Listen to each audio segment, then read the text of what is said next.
All right, buddy. Good morning. It is Tuesday, sometime in May of 2023. I get these days. What is it, the 22nd, 21st? Where are we at? 23rd. Time is 23rd. running away from you, sir. It is. It is. It all blurs together after a certain point. But it is Yeah. a glorious Tuesday here. Uh, Looks like the markets are up a little bit. Bitcoin's came back above 27,000. Ethereum's around 1,800. Same, sideways price actions we've had for the past couple of weeks. I think everybody is just waiting to see how this debt ceiling issue gets resolved. I've got a couple things in the pipeline coming in June that I think we can get into maybe tomorrow in further detail. But today I kind of wanted to have some fun and talk about the idea that's been taking the Bitcoin community by storm the past couple of months, and this idea of Bitcoin Ordinals and what they are and what it means for Bitcoin. And so, before we start, do you have any thoughts on what they are and how they, this discussion that's happening in the community? Basically, you have people that are in favor of these Bitcoin Ordinals and people that are against it. And the people that are against it within the Bitcoin community are what we refer to as typically Bitcoin maximalists, who have this idea that Bitcoin and Bitcoin only is the way everybody in the world should moving forward forever. There's a part of the ideology that appeals to me, but you and I are not Bitcoin maximalists. No, we are not. And I think the best way the way that I understand, or the way that I've tried to make myself come to an understanding of what ordinals are, is to make the comparison to what is possible or what has been possible for a while with the Ethereum network, and this idea that you can use the Ethereum blockchain to mint what's called an NFT, or a non-fungible token. And if you don't know what NFTs are, then it might be good for you to spend a few minutes just broad spectrum learning about what a non-fungible token is. But in a nutshell, the way I understand NFTs as they have existed for some time on the Ethereum network or on the Ethereum blockchain is that you are able to take something like an image. Now, in the computer, the image is just a file that's been saved. It's a digital representation. It's a chunk of data. Okay, it's a bunch of ones and zeros. They happen to be ordered in a particular way, or there is a particular order. And this file, if you wanted to email it to somebody, you could open a new email, attach it. It would make a bit-for-bit copy, and it would send it to this other person. Now, the file has been copied and transmitted over the internet to another person's computer that sits on their hard drive. Where I'm going with this example is to illustrate before NFTs and this idea of digitally signing a piece of data with a crypto wallet so that you can prove that you own that specific chunk of data. And the reason I'm going into this painful detail here is that it's worth understanding at this particular level that what makes an NFT is that the chunk of data has been digitally signed by a unique crypto wallet among the billions of crypto wallets that exist in the world, and it is the unique signature that comes from it is the output of the private and public key pair that constitutes the wallet. In this case, wallet's not a great term, but it is what it is, so we'll run with it. But this wallet has the ability to sign transactions, and it's how you prove ownership of your funds on the Ethereum network. And we'll get to the Bitcoin Ordinals thing in a minute. But so in a nutshell, when you have an Ethereum wallet and you buy some Ethereum from an exchange and it lands in your wallet, what it's really doing is it's landing on the Ethereum blockchain, and it sits there, and your wallet is the only thing on earth that can move or sign a transaction that authorizes the blockchain to move it from one wallet address to another. So if you understand that basic concept, then you understand NFTs, because NFTs are just a piece of data that's been wrapped in a special thing just call it an NFT. You purchase it from a marketplace like you would purchase any other digital product. The difference is that when the NFT lands, it lands in your wallet, and it contains a signature, digital signature that's unique, and you can prove that you own the absolute original of this thing. In a world full of digital copies after copies of copies of copies, it reminds me of the beginning of Fight Club when he's talking about everything is a copy of a copy of a copy when he's talking about having insomnia. I digress. But the issue, or the real thing to understand here is, one, you're taking possession of a chunk of data that's been digitally signed. It lands in your wallet. You can prove not only ownership, but you can also prove that you have the one of one original of this thing. So I'll pause there for a second and let you add any other follow-on thoughts that you have before we transition over to talking about what this is, what ordinals are, and the difference being that NFTs are traditionally been on the Ethereum network, but this concept of ordinals is, in my opinion, or is my understanding, it's effectively and the ability to own NFTs that are minted on the Bitcoin blockchain. Is that accurate from your perspective? There's some subtle differences in high level here. What you just got to remember is that an NFT can be any blockchain, on any blockchain, right? Yes. There's NFTs on Solana, there's NFTs on Ethereum, there's NFTs on what's some other blockchain. That any blockchain has the ability to have NFTs, but Bitcoin has kind of been different in the past, where they haven't really played with this idea.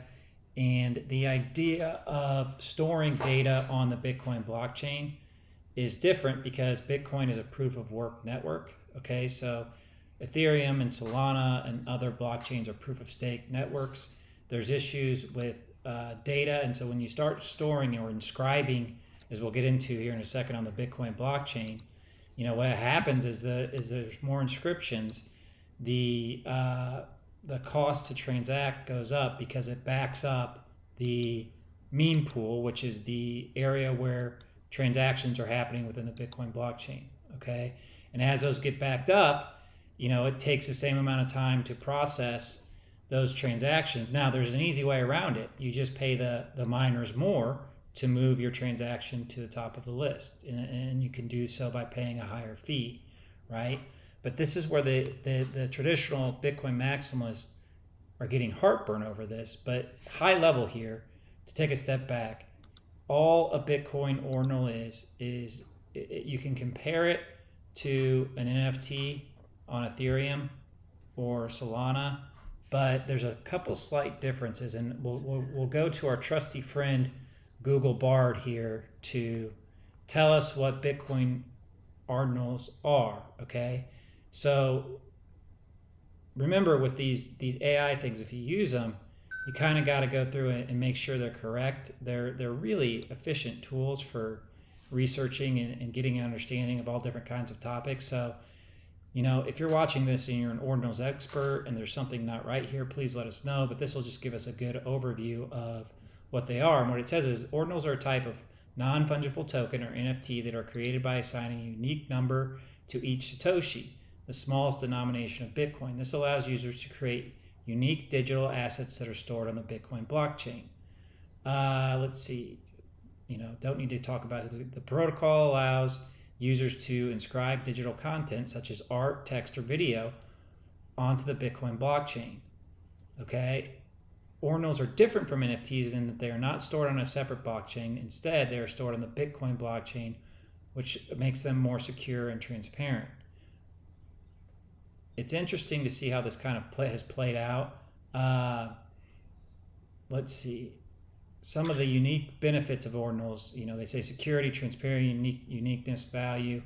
The big idea here is that all these things it allows people to inscribe, like it said, pictures, art, text, or video onto the Bitcoin blockchain. That's the high level idea of what Bitcoin ordinals are. And so there's an argument brewing in the space that people that are traditionally Bitcoin maximalists don't like this, okay? And they're all in a fuss about it. And, I see both sides of this argument. I don't take a strong position on either side. I think from my opinion, it's somewhat silly to have an open permissionless network like Bitcoin and expect people not to inscribe things onto the Bitcoin blockchain. All right, I think that's an inevitability. I think there's really good use cases for this. I think one use case, let's forget about the funny pictures and all that stuff for a second. Bitcoin is the most secure, longest running blockchain on the planet. So you could inscribe history onto the Bitcoin blockchain, okay? In a way that is you can't mess with it. Somebody, if they were so inclined, could go take everything Joe Biden's ever said and document it every day, starting today, and put it on the Bitcoin blockchain in a way that would not be, you can't mess with it. So, in 5 years, when they say he didn't say something, all you have to do is reference the article that was created on May 23rd, 2023, inscribed in the Bitcoin blockchain. And forever you'd have a record of that can't be, manipulated. So I think that's a very powerful use case. The flip side of that is people that are maximalists don't want that information. Maybe not that example, but they don't want pictures of wizards on the blockchain. And we'll get into real quick after that quick introduction.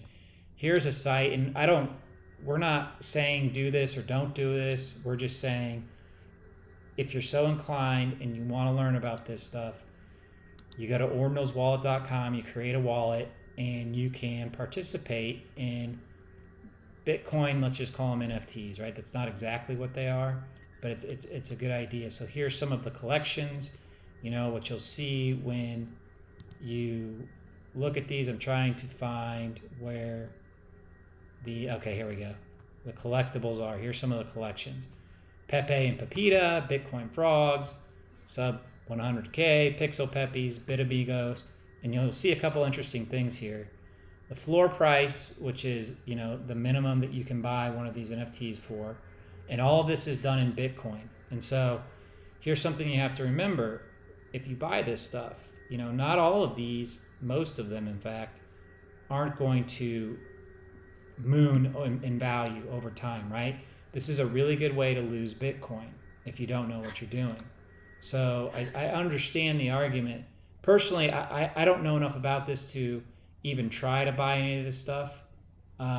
It's not the game that I play. I'm interested in learning about it because it's interesting.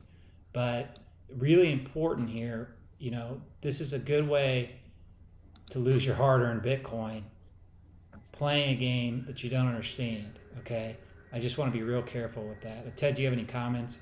Kind of ramble. Yeah, I think there's there's levels of understanding of things like ordinals, and the reason what I think I've had some success around explaining what ordinals are is making the comparison to NFTs, because people started to understand what NFTs are traditionally speaking. There is nuance and some difference to this concept of ordinals, and this idea of inscriptions, and the underlying functionality is a little bit different, yes. But I think in the beginning, if you can just this is just me thinking out loud. If you can start to make the comparison in your own mind that what you're looking at on the screen, this Bitcoin Frogs, for example, is similar to NFTs that you can buy on other blockchains, okay? And the difference, though, is that you're using Bitcoin to buy these, and these things they can go up in value. They can also go down in value. And if you have been approaching Bitcoin as a way to hedge against, issues with fiat money, it's kind of, one might make the argument that it's dumb to gamble with the thing that you're trying to use to protect yourself against issues with fiat money.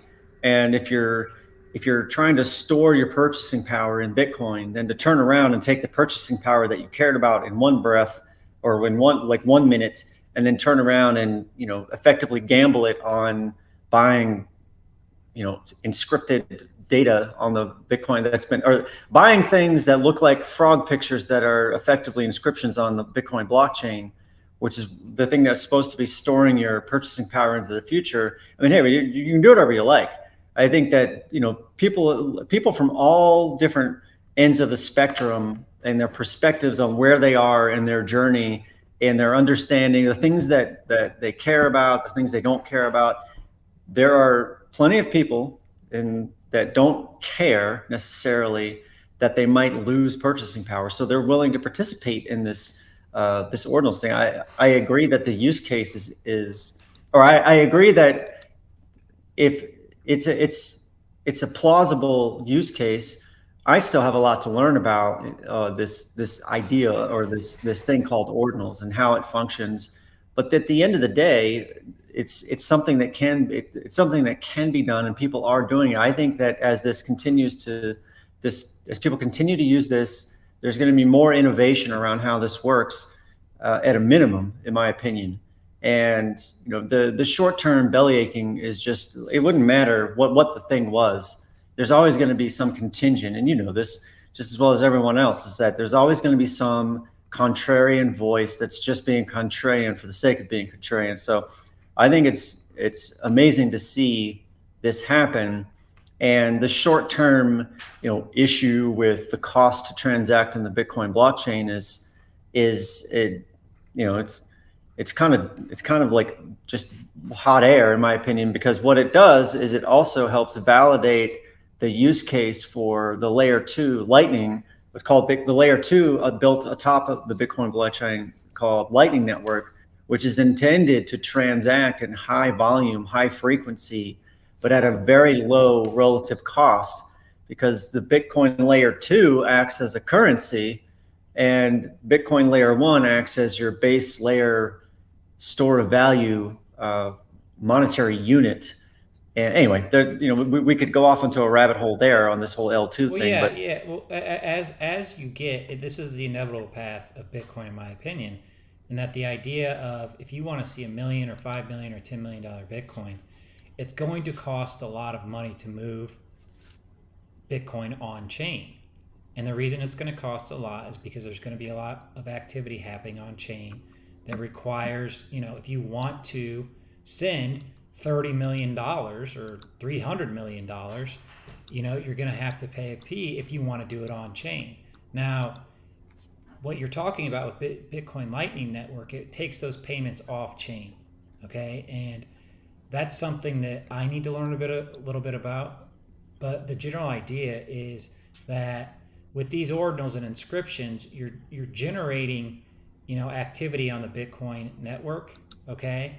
And there's an issue with Bitcoin long term as it relates to mining, and are the miners going to be incentivized 10, 20, 30 years into the future to keep mining when, you know, Bitcoin, when there's, you know, as the supply over time gets reduced, all right, and the availability of Bitcoin to mine becomes reduced, what's going to incentivize those miners to keep their miners plugged in? Well, one of the answers might be, you know, ordinals, and it doesn't have to be these frogs, right? It could be real information. It could be things. I actually kind of like these frogs, to be honest with you. I'm a big frog guy, Ted. I don't know if you knew that, but you know, it's fun and it's interesting. And I think you're right. I think right now what you're dealing with is, you know, this is a new thing. You know, there's people that have been in the community for a long time that don't like it. We'll flip over real quick at the Bitcoin conference last week. You've got these guys, Udi and Eric Wall. This to me, I think, I understand where if you are somebody that's trying to drive Bitcoin adoption to serious people, you turn this on and you look at it and you go, these guys are clowns, right? Like, what is happening here? I think the important thing is, and these two within the community, it's not a matter of liking them or disliking them, right? They're trying, they like to instigate and stir things up. You know, they really enjoy, these are Bitcoin people who like angering Bitcoin maxis, and that's what like gets them fired up. And you watch these arguments happen online, and it's just like, you know, you see the Bitcoin maximalist people get all fired up, and it's like, this is exactly what these people wanted. That's what their intention is to do. So, you know, I don't think you can take this stuff super seriously. These wizard guys or whatever. I think it's silly. I get why people say it's silly, but you have to remember, in any industry you're in, you're gonna have goofy people. It doesn't matter if it's real estate or tech or Bitcoin or government. There are always goofy people. There's always loud people. There's always, people that you may or may not like. It doesn't change anything about Bitcoin. And I think that's the important thing that I wanted to get across with this is all of this stuff is just noise in relation to where Bitcoin is going ultimately, right? Like, and you could make the argument on both sides that this is good for Bitcoin or this is bad for Bitcoin. I don't really have an opinion on either. I think any activity on Bitcoin is generally good, and whatever can bring attention to Bitcoin is good in my opinion. Like we talked about earlier, I think this is short-term noise.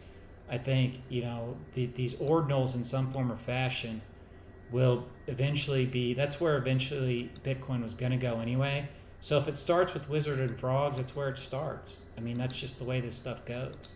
Yeah, people are just trying stuff. Like these nerds on the screen, man. They're just trying things, and more power to them. What I wanted to communicate, or what this illustrates, is that it's not like our opinions about how people use Bitcoin or money don't matter, because the saying is Bitcoin is for everyone. Bitcoin is for enemies. Just like US dollars are for people that you like. They're for people that you don't like.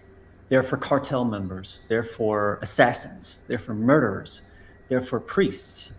They're for people that are old enough to have a bank account in the United States. They're good enough for children in Africa who are working in a mine to get paid in so that they can feed try to help feed their families. Money is for everybody without any concern that you might have for any other party that's participating in the economy or the circulating thing that where money is transmitted, okay, or exchanged. All right. A lot of people. I'm going to pick on Miami for a second because the Miami, the Bitcoin conference was just there. People of different people of all walks of life have opinions about how wonderful and great Miami is, and about how awful the US dollar might be, for example. But what they don't complain about, or these same people don't complain about, is all of the laundered drug money that came pouring into Miami in the 70s, 80s, and 90s that financed that beautiful skyline. And you have my opinion, your opinion, anyone's opinion of all of that dirty money coming in doesn't matter, because because you know what happened? And people ended up using it to do things. They built buildings, they built infrastructure, they paid their employees. There's employees took their paychecks home and they bought food for their family. They paid their rent. That dirty money circulated. Okay, now we have digital money in the form of Bitcoin. Okay, that lives on this ultra strong, ultra secure monetary network distributed around the world, and anyone can have access to it. And that's the most important thing. And yeah, there's going to be some weirdos and some bad actors. There's also going to be plenty of good people that are not weird, and plenty of good actors. And there's going to be basically what I'm trying to communicate is that you're not going to stop innovation from occurring if the Bitcoin blockchain, people discover ways to use it, and it function and use it the way it functions. This is one of the ways that it functions. You can inscribe information into the block. I mean, that's the whole. Every time we transact, like if I send you Bitcoin or you buy Bitcoin and it lands in your address and it moves from one address to another, that's technically an inscription. Am I wrong to say that? Well, here's a couple things I want to point out here, and just so everybody's aware. The two guys that we had on the screen before have been in Bitcoin for a long time, okay? And they've driven a lot of people into Bitcoin. They've been, in other cryptocurrencies too. But, they this current position they're taking is, they're antagonizing. Now, we can argue, is that good or bad long term? I personally don't care. I think some of it's silly, but I understand what the intent is. And, I think it's a silly kind of Bitcoin civil war happening right now between maximalists and ordinals users. I think it's just noise, right? So a couple of things. The first thing I want to point out is if you're new to Bitcoin, if you take a look at some of these ordinals, what I want to show you is this, and what I want to talk about is this. So this Bitcoin Frog 6974 here on the right, it's got a price of 0.09 Bitcoin, okay? So what you're doing is essentially, if Bitcoin's at $27,000, what you're doing is you're paying $2,700 of Bitcoin to purchase this frog. And I'm going to tell you right now, if you're just getting into Bitcoin, that is the single dumbest thing you can ever do. And I don't say that lightly or aggressively or towards your intelligence either. I'm just telling you, this is not the place to start. We just wanted you to be aware of what they are because people are talking about it. And that's what the other side of the argument is, right? You know, the people are going to lose a lot of money trying to triple their Bitcoin position buying ordinals. And some people may be able to do it. But there's also, you got to remember, there's players in this game too that have been around for a long time, and they have orders of magnitude more Bitcoin than you do. Somebody that has 3,000 Bitcoin doesn't give a shit about losing 0.10 Bitcoin.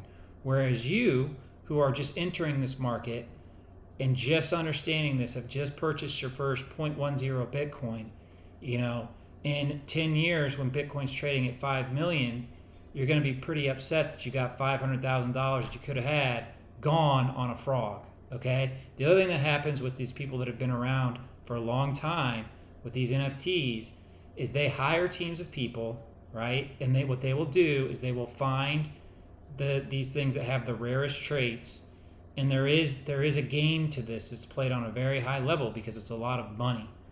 You and I, Ted, and anybody watching this doesn't have an advantage in that, you know? So why I like the frog, right? I think the frog is cool. It's funny. I also like having my Bitcoin, right? Like, so, you know, that's the thing you got to remember. And I want to really stress here, like for anybody watching, you know, this stuff is fun. If you want to play around, if you're an individual that has a lot of money, great, like have some fun. But if you're just getting started with this isn't the route to go. It's just important to have on your radar, because when I got into Bitcoin, I looked at it like real estate, okay? I like buying real estate on Michigan Avenue in Chicago in 1900. I don't know what's going to be built here or on top of this, but I know the ground underlying whatever's going to be built on top of this is extremely valuable. Bitcoin's the same way. We don't know what's going to be built on top of Bitcoin into the future, right? And this is one example of something that can be built on top of Bitcoin is inscriptions, data, history, videos, news. All of these things can be built onto the Bitcoin network through inscriptions. And so I see the value there potentially. Do I think the value is in frog pictures? Not necessarily. Will people make Bitcoin doing this? Yes. Will it be me and you? Probably not. You know, like it's just the same thing as any other chain. But I do think it's important to pay attention to it. And, you know, as far as the other guys go with all this this bickering back and forth, you know, you just got to remember that happens in any industry with anything that's happening. Bitcoin just happens to be very internet native. So, you know, when you get into this, you're going to see it everywhere you open the internet. And it doesn't change anything with the value proposition of Bitcoin. You could argue that it provides security long-term down the road, as, you know, the miners are still incentivized to mine and protect the network if they're making a lot of fees generated through inscriptions. So, you know, you see that point of it too. But from an individual perspective, I think it's more important for people just to learn how to acquire and hold Bitcoin. You know, do that for a couple years, you know, learn about this stuff, and you're not going to go wrong just buying and holding Bitcoin. But yeah, like take a look at this stuff, see what it is, learn about it, understand why it's important. And, you know, that's what I wanted to accomplish today with this, was just to give an overview of what this stuff is, talk a little bit about why people are within the Bitcoin community have different opinions on this.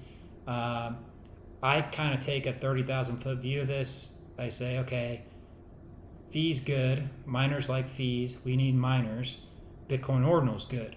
All right, that's the depth of thinking I've done on this, essentially. And for my own personal portfolio, I look at this and I go, frog cool, not spending anything on it, right? Like I've bought NFTs before. I've bought, and I've gotten destroyed. Like I spent $500 on an NFT when everything was going crazy, and I don't think it's worth anything now. But I learned about it, and it gave me a better understanding of it. Now I did it with, I think, Ethereum, and was it a good decision? No, but I learned, right? And so you could take that approach too. I'm not recommending you do that. I'm just saying it's a great way to learn how these things work. And maybe you take $20 and mess with it and buy it. But I'm telling you, the money's, in my opinion, this isn't financial advice, is better just spent help holding the Bitcoin, because over time there's only 21 million of them. There's an advanced thing that I'm not going to talk about here, where you could look at these and say, if the NFT retains value, in Bitcoin terms over time, even if the price of Bitcoin goes down, it's still worth holding that. But that's something I guess we can talk about later. But my opinion is you're better off just holding the underlying asset, Bitcoin. But also learning about this stuff too is important. I think an unintended benefit here is that it showcases what this technology is capable of. And this is an interesting way to prove a use case, because what I've learned is that, the first couple times the thing happens, just to make I'll make a different analogy that's even better. Google was late to the search game, okay? They were number 17, all right? So all I'm saying is that we're early days with this whole idea of ordinals and inscriptions. We've already had discussions in the past, and people will discover this for the first time, today, tomorrow, and into the rest of this year, is that the being able to etch something or to write something into the Bitcoin blockchain, I think, I think we need to back up for a second actually, and remember that the Genesis block has some data inscribed into it, does it not? Am I wrong? Is that a... It does, and actually the first sale of anything on Bitcoin was an NFT. Okay, so here we are 14 years later-ish, and there's all this hubbub about inscriptions. But lest we forget, Satoshi Nakamoto inscribed the now infamous, chancellor on the brink of a second bailout for banks, okay, which was the birth of Bitcoin. The reason for it to exist was to protect us from this stuff. And in the Genesis block, there's an inscription. We've come full circle now. Now all of a sudden inscriptions are a thing.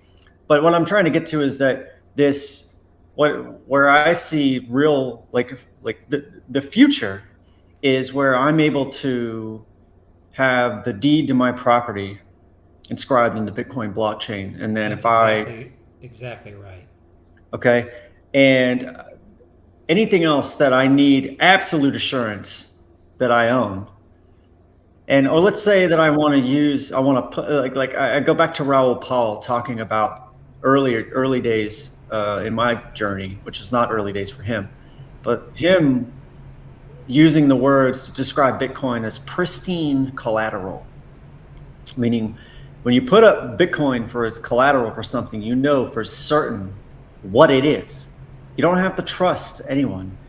Somebody wants to put up some US dollars for collateral, sure, but US dollars are being debased every day of the year, okay?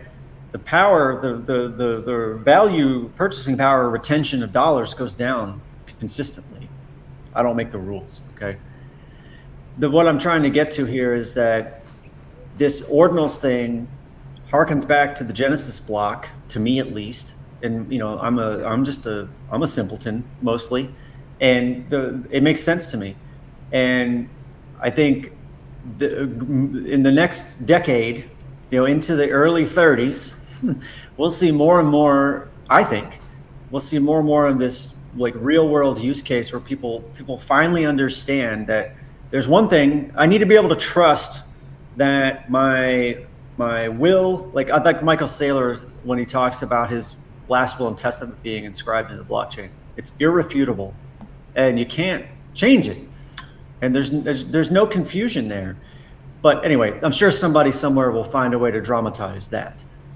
Looking forward to it. Well, yeah. No, and I think too, like your comment about how's the deeds on the blockchain. I mean, when I first got into this, I was still doing real estate, and there was a concept in Bitcoin called color coins, which was tying different aspects of real estate. And so when you do real estate, you have to do environmental work, surveys, architectural plans, deeds.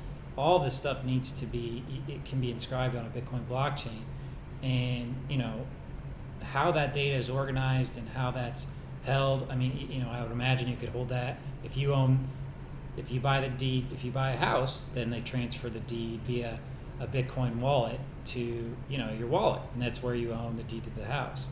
And all that stuff I think is extremely powerful moving into the future.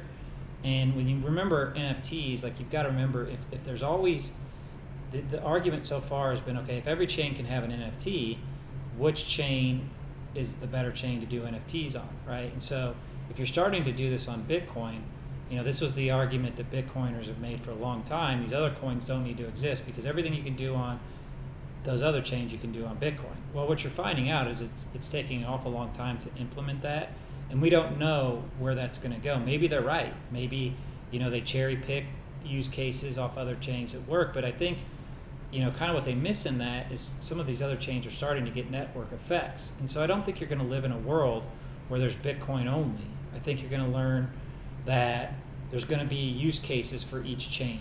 Solana might be retail facing, Ethereum might be compute, Bitcoin maybe store wealth and blah blah blah, all that different stuff. So you're going to live in a multi-chain world. It's not going to be one chain rules them all, but there are different aspects of each chain that Bitcoin can pull from and use in its own unique way. And so I do think all that's important. I think you are going to see a world where it costs a lot of money to move Bitcoin on chain, and unfortunately that's just how it works, right? Like a lot of maximalists are upset that, oh my God, you can't buy a $3 cup of coffee in El Salvador because people are trading frog pictures on Bitcoin. Look, unfortunately, that's just not going to work, because as the price goes up, as more inscriptions get developed onto the Bitcoin blockchain, that's just the inevitability. What they're trying to do, and what we talk about, is this layer 2 solution called Lightning. There's been a lot of effort and work. Again, self-admittedly, I probably need to follow that more. I look at other chains to solve some of those problems. So, heresy, on me, I guess, for looking for other technologies to solve some of those problems. But I think Michael Saylor's right when he talks about a world where there's 10 million Bitcoin or $10 million per Bitcoin, and it costs $100,000 to move something on chain, right? And that's just the way the world. That's the way I think it's going to go down. Could be wrong, could not be, but that doesn't mean you can't move Bitcoin around cheaply. You'll have layer 2 and layer 3 solutions that'll allow you to do that off chain. And some of this is like we're talking Chinese, I'm sure, to people that are just trying to learn this, but. I can make the comparison simply.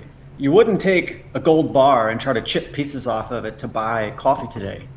You would take US dollars that, we got to rewind the clock to before the government suspended convertibility. Thanks, Nixon. Took us off the gold standard. But it used to be your paper dollars, which actually I found some paper dollars in the street out on the road.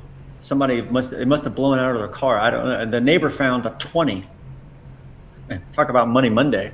Okay, I should say Currency Monday, because we all know on this channel, at least. What I was trying to get to is that in the same way in the old days, you held gold and silver, okay? But let's just use gold. You didn't go to the hotel and say, I'd like to give you $100 worth of this gold bar. They'd laugh you out of the place. You'd go to the bank, deposit your gold, you get your paper notes that were redeemable for gold. You'd go out in the smaller denominations, the units, you would transact, buy some feed for your horse, you'd have your saddle waxed, you'd go to the saloon and buy a pint or a bottle of whiskey, and then you'd go to the hotel and get put up for the night, okay? And then you transact and do all this stuff on what used to, and we've done this, history proves that the layer 2 solution, which is the paper dollars here, works, okay? The difference is simply that we don't have convertibility now from our layer 2 item is the US dollar back to gold, because we took that away. the paper dollar is now, the expectation is that that's going to be your base store of value. But sorry, everybody, the central bank can rug pull you and change the interest rates and move the rules and change the way the game works so that your purchasing power continues to get debased over time.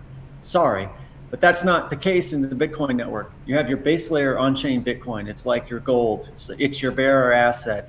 You can then get a Lightning wallet and transact in layer 2 Lightning as if you were using paper dollars that used to be redeemable for gold, and then let the network do the redemption and the settlement and all that stuff on chain, and you are able to buy your coffee for next to nothing in fees. You're able to transact, get the stuff you need or want, and then the network does all of the heavy lifting and figuring out who owes what at what time. I mean, well, yeah, the idea is, if the transaction log is backed up, you can use a layer 2 to transact instantly, and then that actual settlement doesn't have to happen instantly. That's what we do today. I write a check. Somebody cuts my trees. I write them a $3,000 check because, man, let me tell you, that one hurt a little bit. So I took a piece of paper with some ink on it that gave this vendor the right to redeem at the bank for $3,000, okay? I got my goods and services that day. He took the check, he had to deposit, probably didn't deposit until the next day, and then the bank had to take a few days. There was no settlement. There was no final settlement for at least 3 or 4 days. We live in a world where this already happens. You swipe your credit card, you walk out with your cup of coffee that cost you $5 or whatever. Did Starbucks or did the coffee shop get paid that instant? No. There's all this like rigmarole in the background. We already live in a world that everyone just telling you, man, we're all conveniently amnesic about this stuff. Yeah, let me ask you a question too, so I understand this. Say, can the Lightning Network then like batch tens of thousands of transactions into one final settlement on the yes, that's what happens. It's like when you like a quick Lightning primer. A Lightning, you take base layer Bitcoin and you open a channel on the Lightning network. You're basically putting up liquidity. You open a channel, it's an on-chain transaction. It says any transactions that come to me, I can forward on to another node if I don't have the liquidity to settle that transaction. Okay. And now this is a very high level thing. There's a lot of technicalities, blah, blah, blah, but it's not important. Keep it high level. None of that stuff actually matters. What happens is I open a channel using an on-chain transaction. I'm connected to other nodes on the network. Lightning, Satoshis can fly at the speed of light. That's why it's called Lightning, between each other. And at the end of the month, I can then, if I want to final settle out, I close my Lightning channel. That's another on-chain so there are 2 on-chain transactions and potentially millions of off-chain L2 transactions. Got it. Does that make sense? Got it. It does. That is it. So you don't need to know anything else to use this. No. That's interesting. I have a further understanding of that concept now, and we'll see. I mean, they've been working on it for a while, and they're making great steps, right? Like it's constantly progressing. Again, self-admittedly, I don't follow it as closely as I should, but I get it. But I think for today, that's it. What is it? We're at 45 minutes. Keep it nice and short today. But we wanted to provide just an overview of what ordinals are, what the arguments are on both sides of it within the Bitcoin community. I think these things are going to be around forever in some form or fashion. And I ultimately, right now, if you had to ask me today, May 23rd, 2023, I would say ultimately I think these are a good thing because they get miners fees, right? So the miners are incentivized, and I think it promotes ultimately, the use of layer 2 technologies like Lightning, right? That's my general take. I think for the average person, I think be aware of what these are. This is part of your learning journey in crypto and in Bitcoin. I think it's an exciting thing for Bitcoin, but personal opinion, I wouldn't be using my Bitcoin to buy any of these frogs or any of these ordinals. I think that's a game you can play much farther down the line. That being said, hey, if you love this stuff and you get into it, and if this is what gets you excited about being in Bitcoin, we're not here to stop you from doing that, at all. That's not our job. We just want to let people know what this stuff is. And as we, continue the channel, we'll provide resources and stuff like that to kind of learn more about it. You have any closing thoughts, Ted? If it irritates a Bitcoin maxi, it's probably a good thing for the rest of the world. So I'll leave you with that. Well, yeah, generally, I think that's true. There's some parts of I think the Bitcoin maximalists do a phenomenal job arguing fiat and traditional finance. I think they do a terrible job arguing the rest of crypto. I think it's mental masturbation. I think they need to focus, and I think we need to unite around a common enemy right now, which is a government that's overreached in the United States and is continuing to. But my opinion, take it for what it's worth. With that being said, we will wrap it up there. This is an important one. None of what we say is financial advice. Ted and I are learning too. We want to share that with you guys as we go. This ordinal thing was fun because this is us learning. There's probably some concepts in there that we messed up, but don't take anything that we say for financial education or financial advice. This is education only, entertainment. With that being said, if you do enter these markets, if you do participate in NFTs, you're doing so at your own risk.